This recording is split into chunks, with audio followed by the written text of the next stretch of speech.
हमारे मीडिया भाई आगे थे, मीडिया वाले, पुलिस की कस्टडी में था।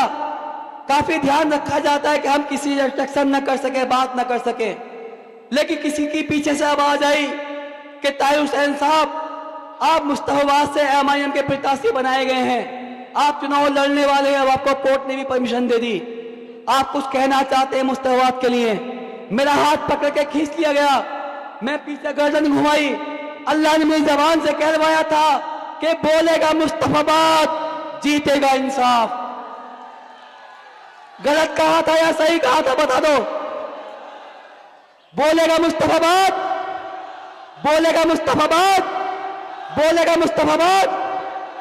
मुस्तफा का नाम कायनात के दो जहां बादशाह का नाम है, दोनों जहां के बादशाह जिनको हम और अपने प्यारे नबी महबूब मुस्तफा के नाम से इस मुस्तफाबाद विधानसभा को जानते हैं। उस नाम को पूरे भारत देश में बदनाम करके डाल दिया। ना कोई काम हुआ, ना कोई विकास हुआ, बस हमने हर बार इस नाम पे वोट दिया कि भैया बीजेपी को कौन हरा रहा है उसे वोट दे दो, इसके अलावा कुछ सोचा ही नहीं। आज भी कल एक साहब मेरे पास आए, चलते चलते मेरे कान में कह रहे थे, ताहिर भाई आपकी बहुत बड़ी बात है, आपकी बहुत बर्बादी भी हो गई है, आपका बहुत बड़ा नाम हो चुका है, चुनाव आप लड़ रहे हो, मेरी मानो समर्थन कर दो, कहीं ऐसा ना हो कि आपकी इज्जत खराब हो जाए। मैंने कहा मेरे पास इज्जत बची कहाँ है? अरे इज्जत भी चली गई, आजादी चली गई, बच्चों से दूर चला गया। अब मेरे पास एक विश्वास है, यकीन है इंसाफ का, जो जनता को 5 तारीख को तय करना है। मैंने गलत कहा या सही कहा बता दीजिए आप। मुझे बोला गया, एक वीडियो मुझे किसी सुनवाई, कुछ पुराने साथी थे हमारे उसमें, जिन्होंने 6 महीने पहले मुझे कहा था कि ताहिर भाई हम किसी के पार्टी के मोहताज नहीं हैं, हम नाम के मोहताज नहीं हैं, हमारा नाम इतना बड़ा है कि अपने नाम पे चुनाव जीतेंगे, चाहे जो हो जाए चुनाव लड़ना है। मैंने कहा भैया आप सोच लो, समझ लो, जनता से मशवरा कर लो, मैं तो तुम्हारे हवाले हूं, जैसो कहोगे वैसे संभाल लूंगा। मैं सीधा सा आदमी था भैया, जेल में 5 साल से हूं, ना पैसा है मेरे पास, ना लोग हैं, ना कोई बहुत ज्यादा मेरे पास दिमाग है, क्योंकि 5 साल से जब कोई तन्हाई के आलम में रहता है तो उसके पास सिर्फ और सिर्फ नेगेटिविटी होती है, कोई पॉजिटिव नहीं होती। दोस्तों 6 महीने पहले उन्होंने मुझे तैयार किया, मेरे बच्चों से बात की, बच्चे तैयार हुए। जब ये फैसला ले लिया गया, इलाके की दीवारों पे ताहिर हुसैन के फोटो के साथ पोस्टर लगा दिया गया, अचानक हलचल मचती है, पता चलता है कि 2 नए प्रत्याशी यहां दोबारा आ जाते हैं। अब 3 महीने पहले ऐसा क्या हुआ कि 6 महीने पहले ताहिर का नाम बड़ा था, जब तक उसके साथ उवैसी का नाम नहीं जुड़ा था कुछ नहीं था वो। आज उवैसी साहब का नाम जुड़ा है, तब भले ही देश में पहचान बनी हो, बनी ना बनी बता दो भाई साहब।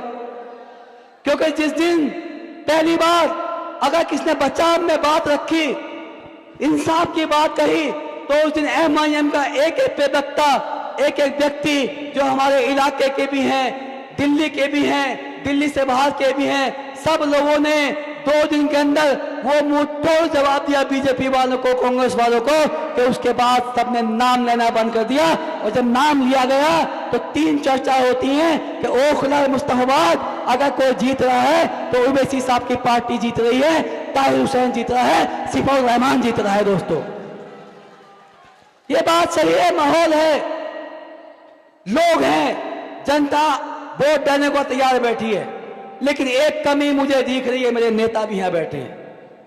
हमारे पास ईमानदारी है, सच्चाई है, जज्बा है, हौसला है, लेकिन झूठ का प्रोपेगेंडा नहीं है।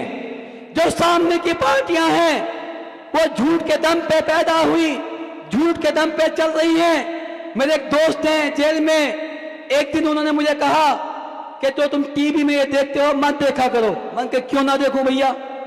कह लगे झूठों ने झूठों से कहा कि सच बोलो, झूठों ने झूठों से कहा कि सच बोलो, दरवाजे पे बोर्ड लगा है कि सच बोलो, घर में झूठों की मंडी है फिर भी सौदा करते हैं कि सच बोलो। अरे डूबने वालों, गंगा जमुना अपनी है, ये तो बता दो कि नाव में छेद किसने किया, इतना तो सच बोलो। इन दोनों पार्टियों में एक तरफ भाजपा वाले हैं, एक तरफ आप वाले हैं। अगर वो 100 झूठ बोलते हैं तो वो 200 झूठ बोलते हैं, कसम खा रखी है झूठ बोलने की। कैसी कैसी बातें निकल के आती हैं। कोई कहता है जमना में जहर है, कोई कहता है कि बातों में नफरत है। तमाम बातों करके पब्लिक को गुमराह कर रहे हैं। आज तक ना तो 15 लाख किसी के खाते में आए, ना मुश्ताबाद में कोई कॉलेज बना, ना मुश्ताबाद में कोई अस्पताल बना। तमाम दिल्ली के वादे सिर्फ विज्ञापन में है, अखबार में है। आज से पहले मैं इसलिए नहीं बोलता था क्योंकि साथ था, भरोसा था, यकीन था। लेकिन जुल्म के साए में पर तोलेगा कौन? जुल्म के साए में पर तोलेगा कौन? सोचना यह है कि लब खोलेगा कौन? अगर आज ताहिर हुसैन भी चुप बैठा तो फिर बोलेगा कौन? मेरे पास कहने के लिए मैं कहता हूं बार बार बहुत कुछ है, लेकिन समय की पाबंदी है। हमारे बड़े नेता हमारे साथ हैं। आज मुझे उनकी बात को सुनना है, समझना है, उनसे सीखना है। इंशाल्लाह बहुत जल्दी दोबारा मौका मिलेगा, मैं आपसे बात करूंगा।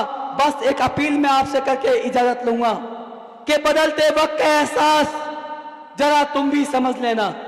आज जो वक्त बदल रहा है, हालात आपके सामने हैं कि बदलते वक्त का एहसास जरा तुम भी समझ लेना।